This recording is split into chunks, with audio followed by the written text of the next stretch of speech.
Hey, are you tired of simply making baby back ribs barbecued and looking for new ideas? Maybe make something fresh and exciting, different in the kitchen? Maybe make something a little like this? Stick around, folks. We're about to do that. Okay, first thing we need to do is we need to chop these up into individual ribs. So I'm just gonna take that straight down the middle of the bones. Now you might run into a chine bone here or there, just work around it. Now, I know you're probably saying, deep fried ribs? Abso-freaking-lutely. So now we're gonna take our ribs, we'll place them in our bowl here. We're gonna season them up a little bit. Just gonna use the egg white. Don't want the yolk in here, so just the egg white. To that, we're gonna add about a tablespoon of soy sauce. We're gonna add, let's go 2 teaspoons of garlic, granulated garlic. Next, we'll add 1 teaspoon of white pepper. We're also gonna add cornstarch. And this is gonna help create that binder that we need to make our final breading stick. So we're just gonna let this hang out here after we mix it up and become tacky.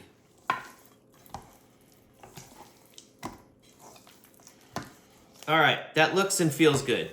We're gonna let this hang out on the counter for about a half an hour. I'm gonna add half a cup of regular all-purpose flour. So I'm gonna put an equal amount of potato starch in here.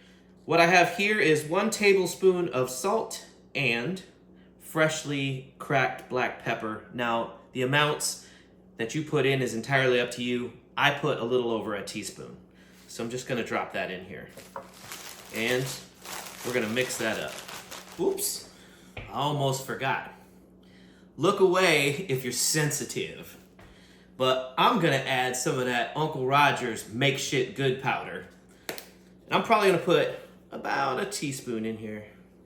Now that that fryer is getting hot, and I've set it to 300 degrees because today we're gonna fry these twice.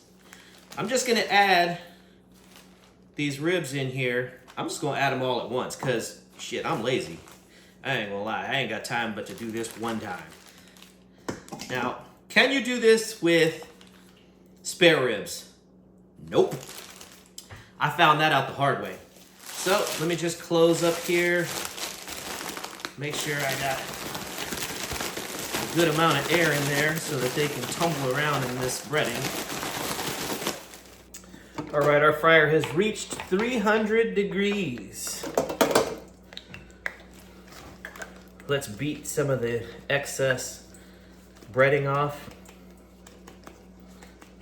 You don't need it to be overly coated. Let's drop her in.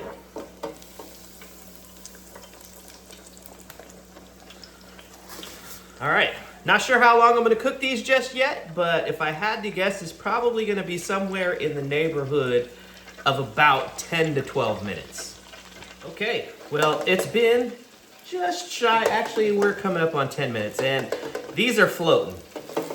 And they look fantastically golden brown already. And I think that's one of the benefits of using like a cornstarch or a potato starch for that matter, is they just don't get that dark. Flour, on the other hand, will. So let's take these out. I'm gonna set it on a wire rack over here for them to continue to air dry while I get another batch in. Let's get it down. We'll let this one fry for 10 minutes. While I got you here, I just wanted to give you guys a quick look at the breading and how crunchy that looks. All right, here we are. It took about 11 minutes for them to float nice and golden brown again. All right, we're at 375. Took about a minute and a half to get up to temperature. So let's just take our first batch of ribs and get them in there for that second fry.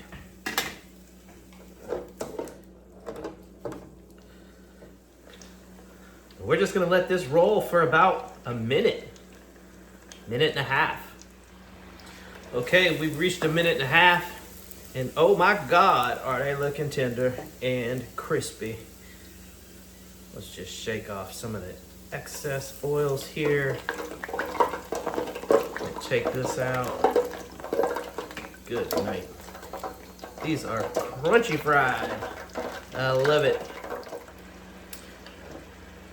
All right, 1.5 minutes up. Strain off some of this excess oil. Here they are in all their glory. Let's get a gratuitous crunch test. I know these are still hot because I literally just pulled them out less than 1 minute ago. Let's grab one of these bad boys and see what they talking about.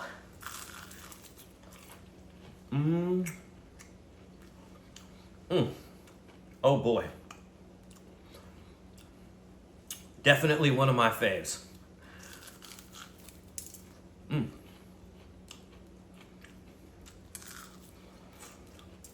This is totally...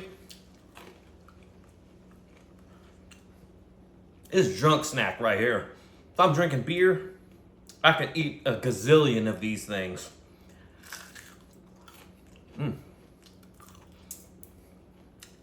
Hell yes.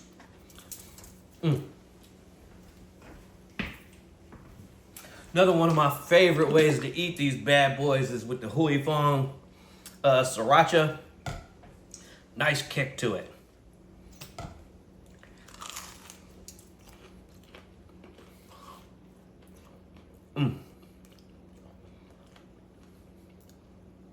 Take the flavor up a whole nother notch.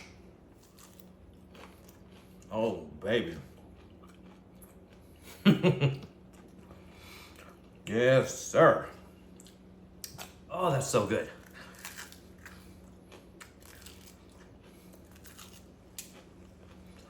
So crunchy, I love it.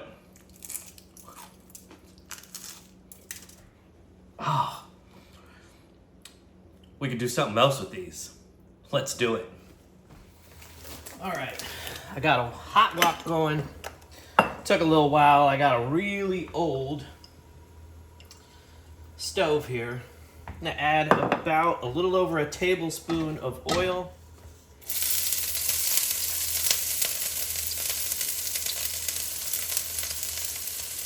We'll get that wilted down a little bit. Essentially, what we're gonna do is create an infused oil here. Ooh, it's so hot, they jumping.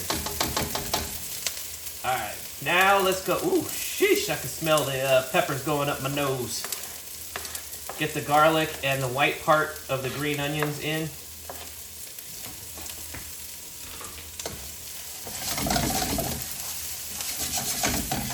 So we're just infusing oil here, making this real fragrant, adding a little bit more oil to help facilitate that. Into the bowl here. And then I'm just going to pour this mixture right on top. All right. So essentially, I think what I've come up with is a salt and pepper rib. So are you wondering how it tastes?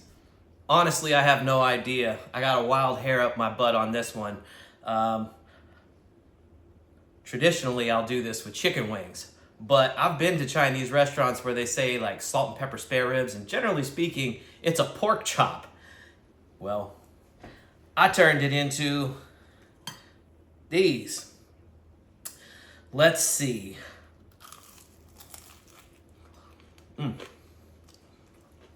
Still crunchy.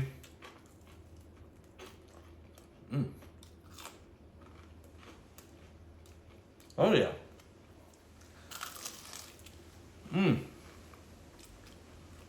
Ooh, spicy.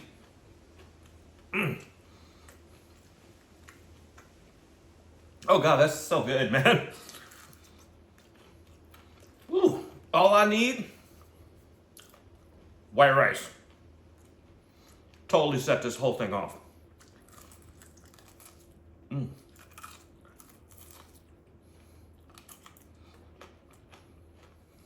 Guys, I just can't do this anymore. I don't want to eat on camera anymore. I just want to get down, all right? So, with that being said, until next time, guys, big sticks out. Right. Oh, y'all thought I was playing. Cause I'ma pour me up a double shot of whiskey.